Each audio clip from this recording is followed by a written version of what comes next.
Hello, and welcome to the Anything Appalachia podcast, produced by Germain Media.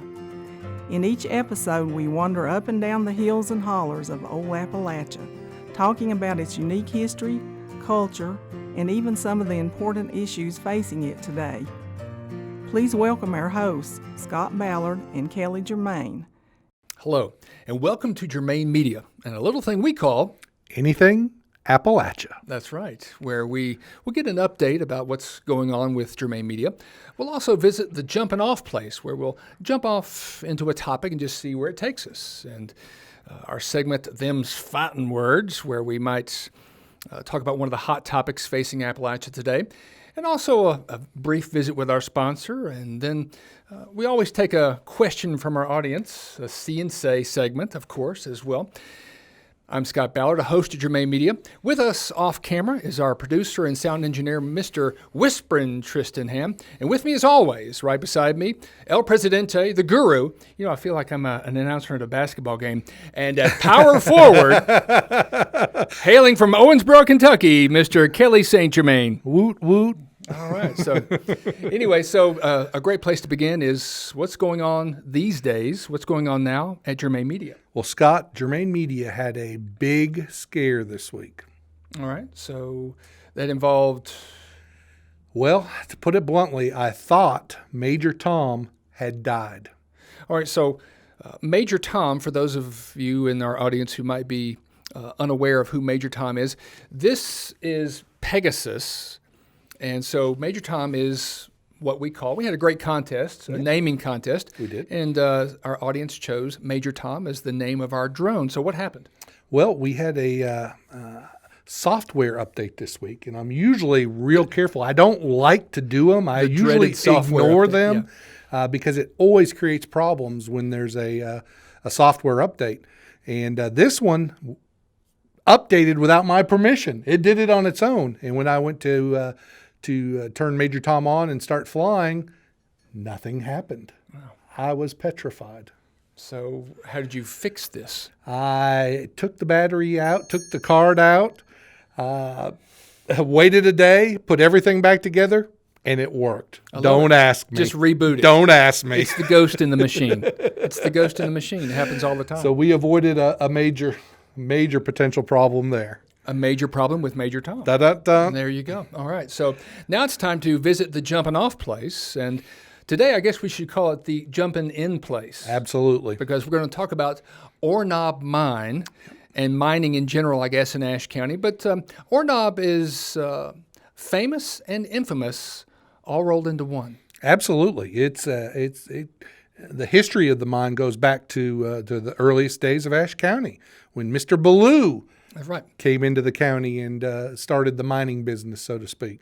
Meredith Ballou, he was a first-generation American, son of a French mining engineer, and he was mining for iron. Yep. But you know what? That iron was adulterated. It was contaminated with copper. With copper. They couldn't use it. The copper was useless because what they were trying to do was forge iron for mattocks and nails. Plows. Copper just wasn't a good plow. Yeah, absolutely. And so for a lot of years, the mine was quote unquote useless, was totally ignored until finally the technology caught up with the product and Ore Knob Mine grew. And I guess it became the largest copper mine in the country at one point. For 10 years. For 10 years. For 10 years, the most productive copper mine in the United States was tucked away in the upper northwest corner of North Carolina in Ashe County. Yeah. And the interesting thing, because of the issue with the iron and the copper, is that when Meredith Ballou finally passed away, the family thought so little of the mine that they basically sold it for the back taxes. Yep. $11. Wow. $11. There were 11 descendants of Meredith Ballou, and they each got a whopping $1 from that. You know, 40 or 50 years later, it was capitalized at $1.5 million. And so... Well, I bet they wish they could go back. Where's that time machine when you need it? Right. I mean, who knew? Because it was just the off-brand, off-label kind of uses of it. And then later, when it really got cranked, they found that the copper was adulterating or being adulterated and mixed in with a lot of other things like absolutely gold Yep. and silver. In fact, there was over $10 million of gold mined out of that mine. Amazing. And they were mining copper, but it was, when you find copper, you find the other trace elements right there with it. They all go. The metals. They all go hand in hand. And then the infamous part, unless you want to add the. No, I was ready to jump into it, but go ahead. Well, it all started about 1981, as far as I can tell. Yep, that goes back to the famous or infamous Ornob murder.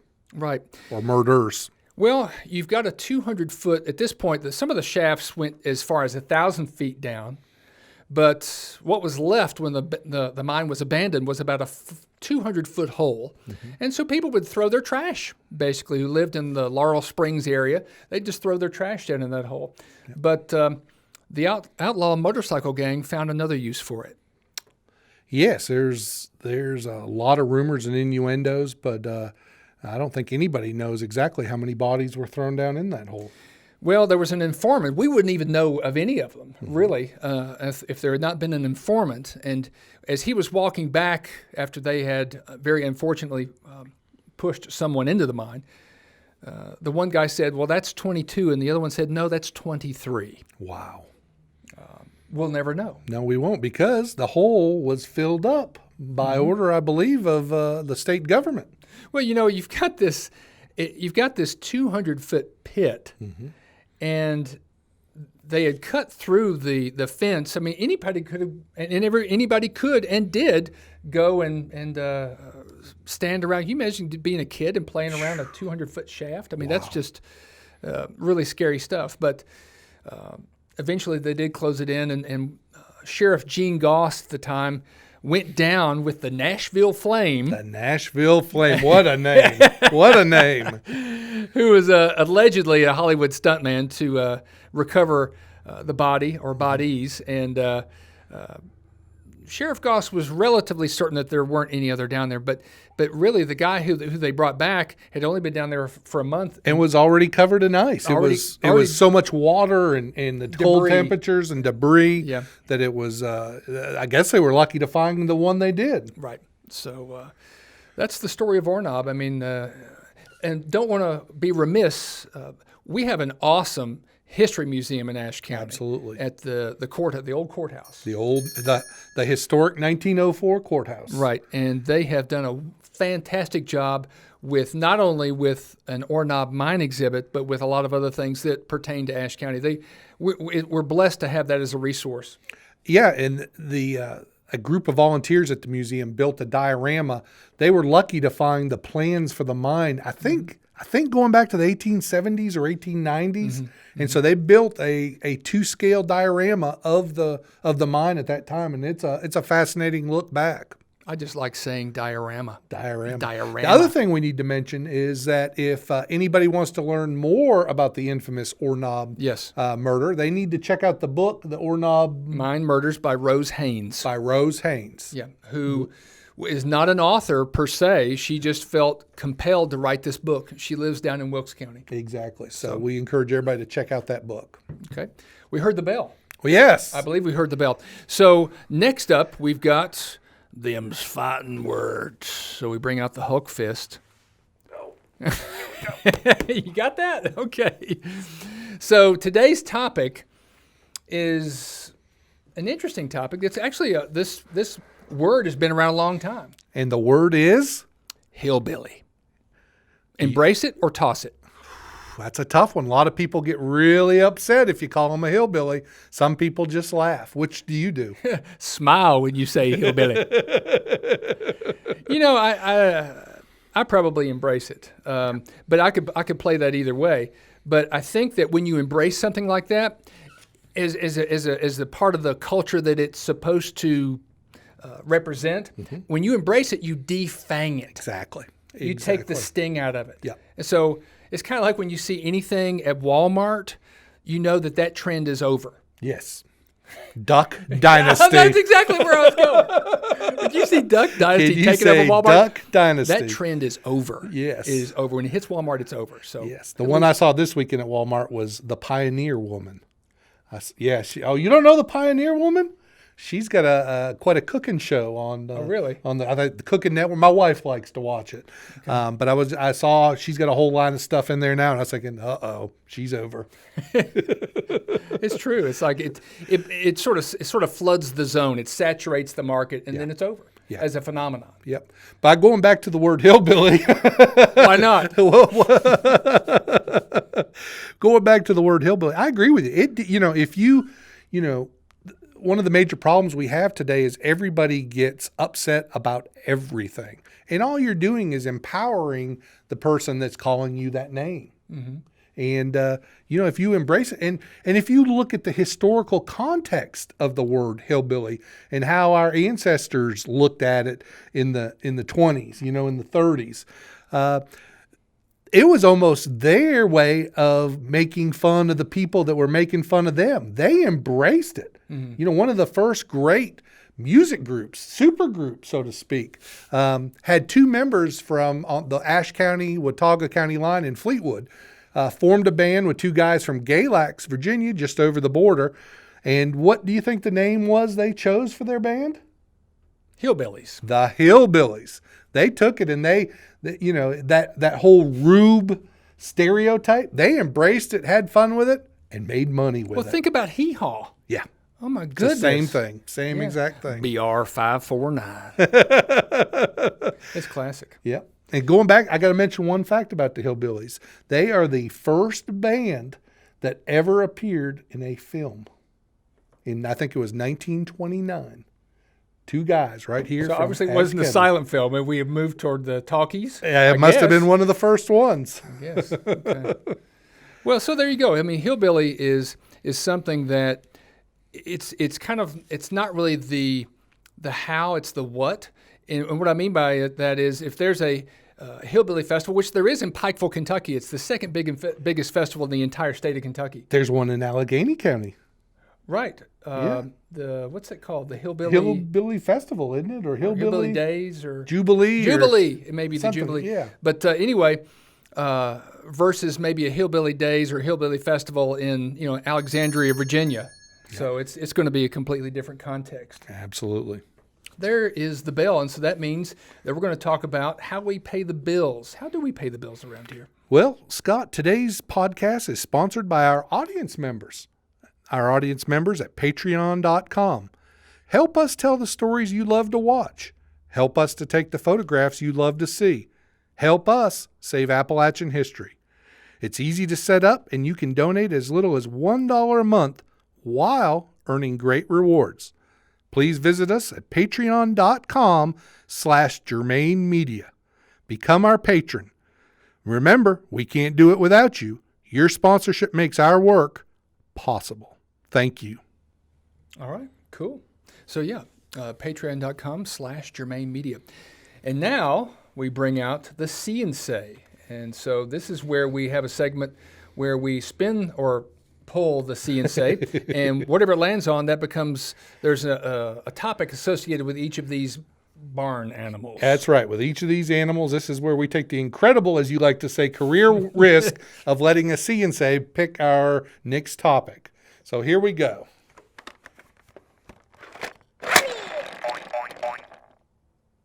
Was that a pig? I'm not sure. It said oink, right? Let's try it again. I wasn't sure. I couldn't. Was it a parakeet, like mimicking a pig? I don't know. Let's try it again. A goat says ba. I thought a sheep said ba.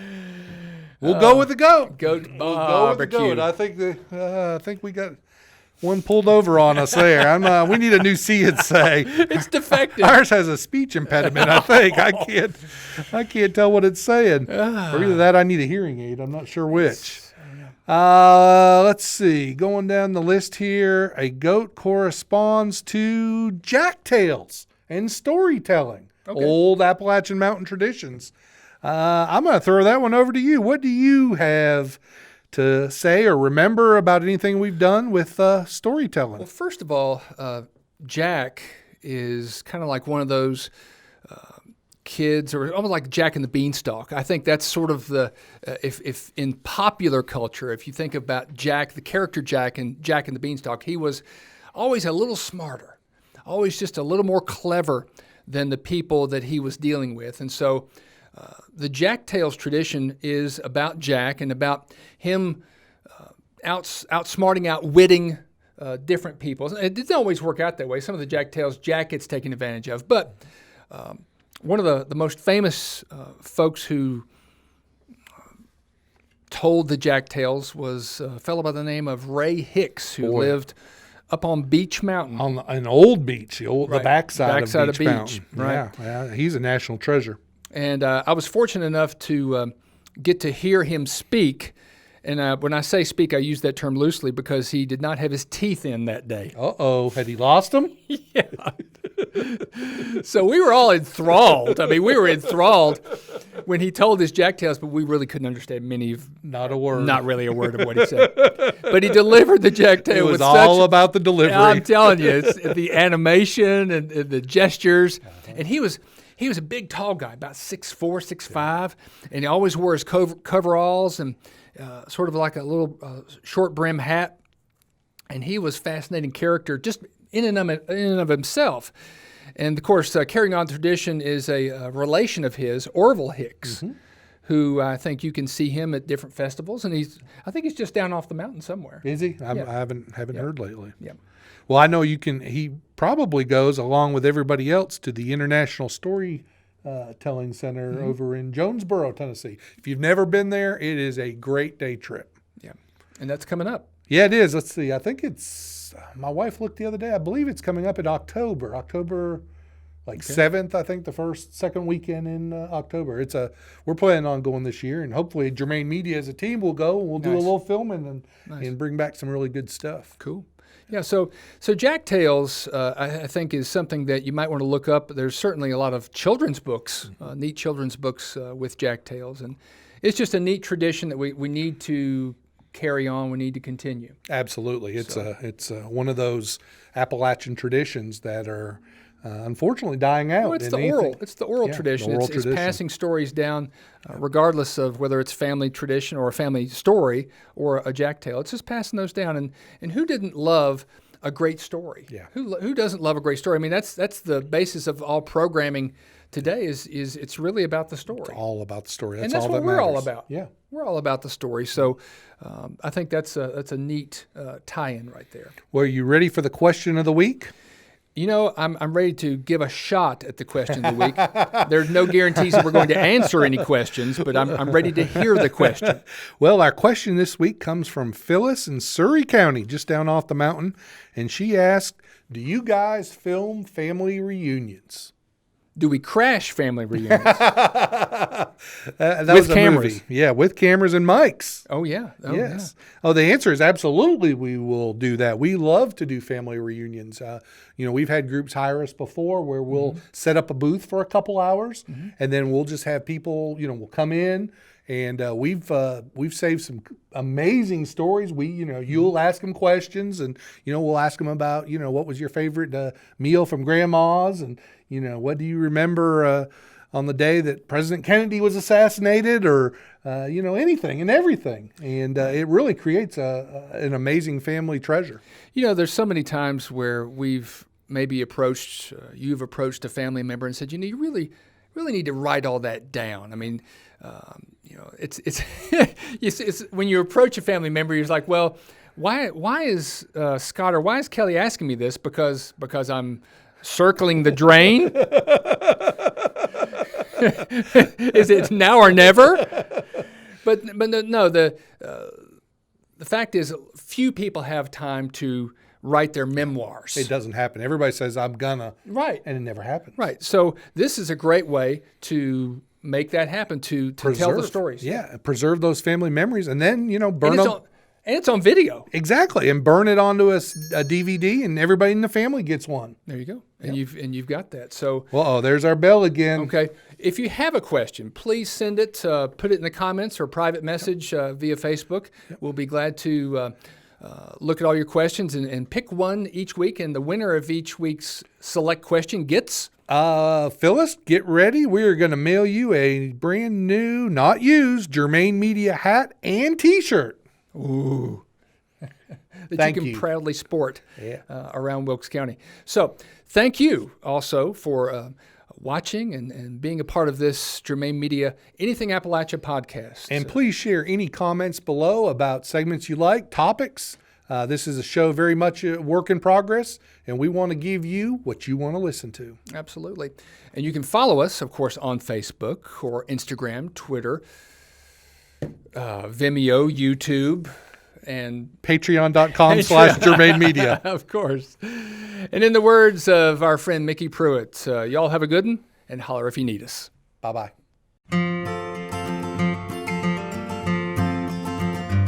That brings to a close another edition of the Anything Appalachia podcast, produced by Germain Media. We hope you enjoyed the conversation and will tune in next time. Until then, here's hoping that you and yours are fine and dandy.